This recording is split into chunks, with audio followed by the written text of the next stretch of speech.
नमस्कार, HCL news में आपका स्वागत है और मैं हूं जर्नलिस्ट डॉक्टर हरीश चंद्र लखेड़ा। बाघ बकरी जो एक ग्रुप है, जो एक चाय पत्ती आप देखते होंगे, उसके एग्जीक्यूटिव डायरेक्टर थे पराग देसाई। वो 49 साल के थे उनकी, और हाल ही में उनकी डेथ हो गई। और उनकी मौत का एक कारण थे आवारा कुत्ते। जी हाँ,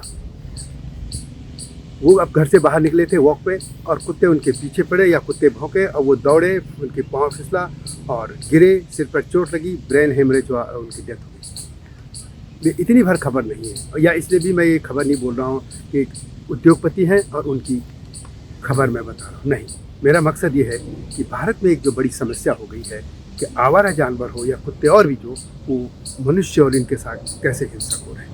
रास्ता कोई समाधान निकालना चाहिए। लेकिन मैं जब तक आगे बढ़ूँ, आपसे अनुरोध है कि इस चैनल को सब्सक्राइब अवश्य कर दीजिए। तो ये तो बात थी पराग देसाई की, लेकिन आपको याद होगा कुछ समय पहले एक हैदराबाद में एक वीडियो वायरल हुआ था वहाँ का। उसमें एक छोटे से बच्चे को आवारा कुत्तों ने नोच के मार डाला था। इसी तरह के आपने नोएडा गाजियाबाद में भी देखा होगा, एक बच्चे को कुत्ते ने किस तरीके से काट दिया था। इसी तरह आपने देखा होगा कि दिल्ली यहीं एनसीआर में एक महिला को, उसी के जो बेटा था उसने कुत्ता पाला था और उसने उसको नोच के काट के मार डाला, बुजुर्ग महिला को।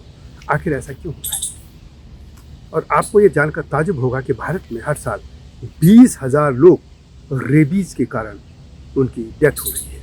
यानी रेबीज आता है कुत्ते के काटने से ही, जो बीमारी आती है और उसके बाद डेथ हो जा रही है। और यदि हम ऑल ओवर वर्ल्ड की बात करें तो ये तो लाखों में बात पहुँचती है। आखिर सवाल है कि इसका रास्ता क्या है, समाधान क्या है?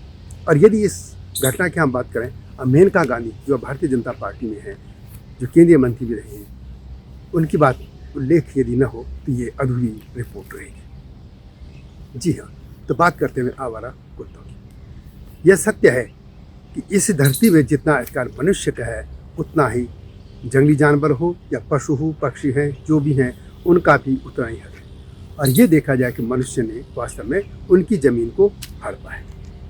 लेकिन चूँकि एक समाज डेवलप हो गया है, और उसमें रास्ता क्या है यदि इनकी संख्या बढ़ रही है? पहले तो संख्या ये है कि मनुष्य की संख्या पर नियंत्रण होना चाहिए।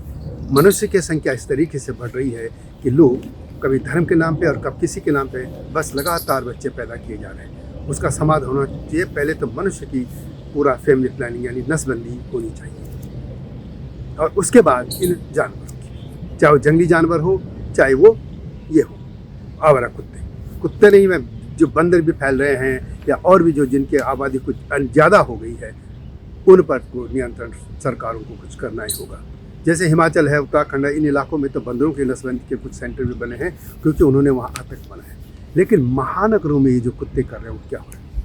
पहले था कि कुत्तों को इलाके का जो भी एमसीडी जैसे दिल्ली में है, या जो भी स्थानीय निकाय होते थे, वो पकड़ के ले जाते थे। अब कई बार उनको मार भी देते थे।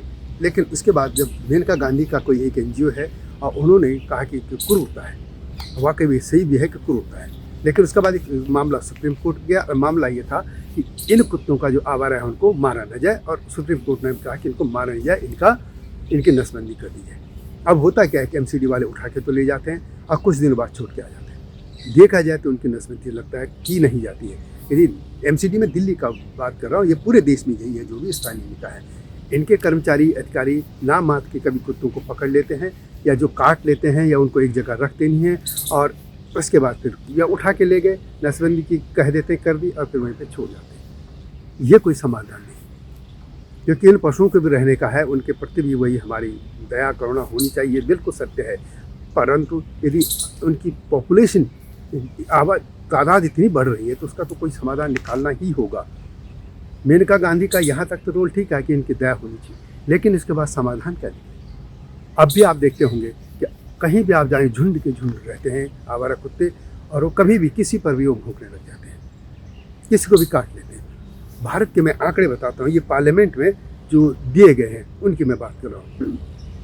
2019 में 72.77 यानी 72.77 लाख जो लोग थे वो इन कुत्तों ने काटे।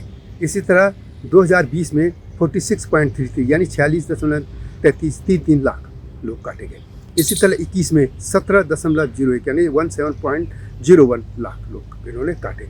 इसके अलावा जुलाई 2022 तक के जो आंकड़े वो 14.50 यानी 14.50 लाख लोगों को इन्होंने काटा था। अब इतनी बड़ी संख्या है, ये कुत्ते भी थे और भी जो बंदर भी हैं, जो भी है, जिन्होंने काटा मनुष्य को, उनकी मैं बात कर रहा हूँ। और ये पार्लियामेंट में सरकार ने जवाब दिया, एक क्वेश्चन के का ये रिप्लाई था।